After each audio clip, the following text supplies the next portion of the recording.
Let's get to these tactics that are being used by those fighting against Cop City. And, obviously they're up against some of the most powerful militarized police in the world. So it's not a surprise that not all of these are going to work all the time. But considering this is unarmed civilians against heavily armed police, the fact that they're working at all some of the time is powerful. Well, and so let's also you can share, but let's also highlight what we mean by work. In the post, and this is Defend Atlanta Forest, they write, it is the methods and tactics used by protesters to keep one another safe, effectively preventing any arrests or injuries. So these tactics, when going up against the militarized force that is the United States Police, this is impressive that nobody got arrested or seriously injured. So first, and I believe they got this from Ende Gelände in Germany, who, if you see videos of them storming the open pit coal mines, they're all dressed the same, wearing white coveralls, which these folks, a lot of them did here. Wore matching white coveralls. Many others wore muted or neutral colors, so like no identifiable clothing. By blending, and also things that covered. So like, for instance, my arms would need to be covered to hide the tattoos. So you basically wear long sleeved items as well, so they can't see whether you do or do not have tattoos. Right. And you can wear the COVID face masks would be another way to cover your face. Let's get in there. Oh, sorry. I didn't know that was in it. Shut it. So another point that they make is reinforced banners and umbrellas. Using structured signage and lightweight umbrellas, protesters were able to withstand police charges, batons, pepper balls, rubber bullets, flashbang grenades, and mace. So yeah, the umbrellas serve to basically deflect.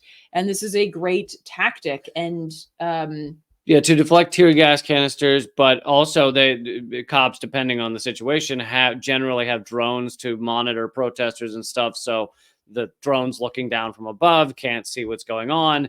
And in terms of reinforced signage, not only does that mean your sign will last longer, but it's very easy. What cops do, one of their first moves when they go up against a group like this, is try and divide it. So they've got smaller groups to deal with. They can then encircle them and things like that.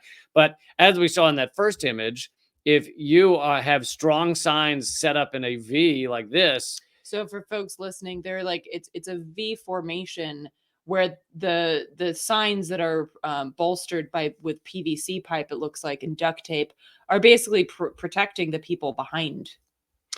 And keeping them all as one group. Yeah. Right. So glasses, masks, and respirators. Aside from, as Lee pointed out, aside from concealing the identities of people, it also serves as a defensive tool against pepper spray and tear gas. And I can speak to this personally, having been tear gassed down by the White House. Oh, the land of the free.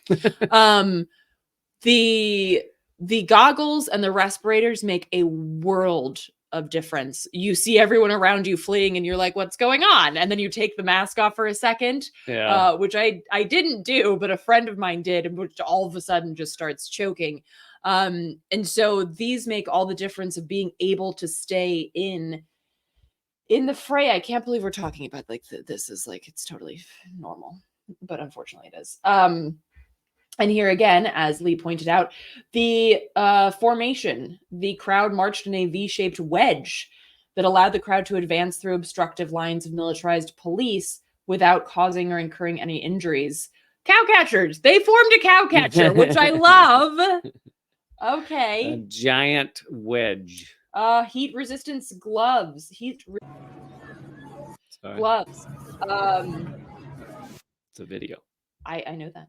By wearing gloves, some participants were able to pick up tear that were shot at the crowd and throw them out of the way.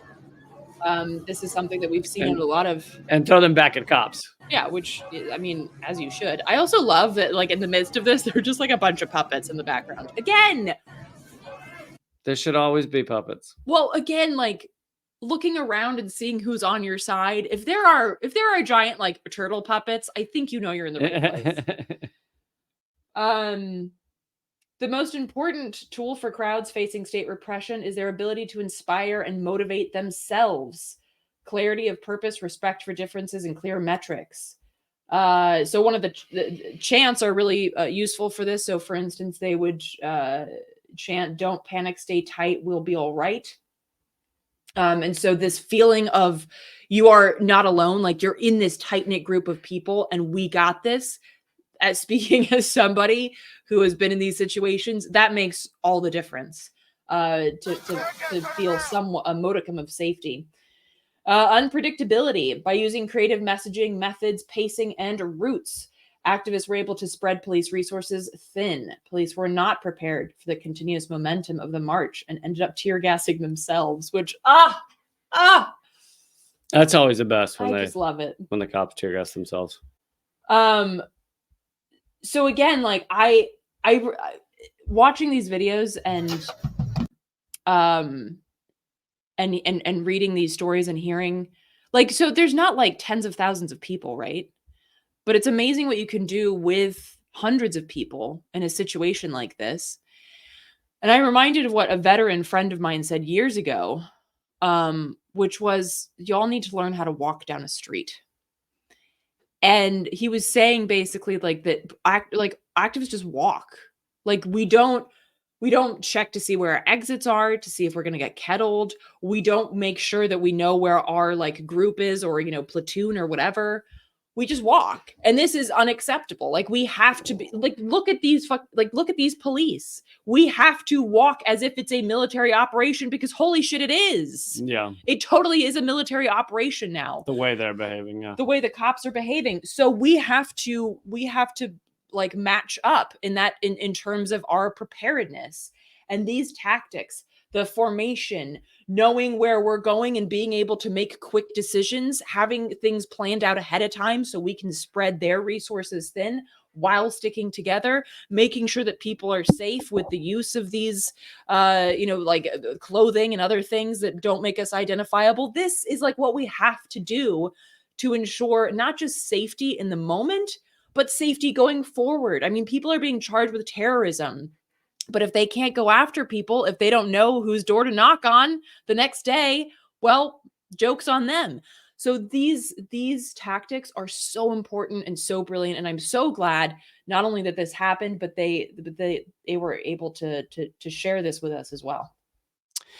Yeah, it's beautiful to learn all the things that are working, and the fact that they keep fighting back and they keep standing up despite the fact that these cops and the U.S. government have done everything they can to try and end these protests, to try and just allow Cop City to be built, just allow that forest to be knocked down, including they have assassinated at least one protester. So it is wonderful to see the fight continue, and my hat goes off to all those who are out there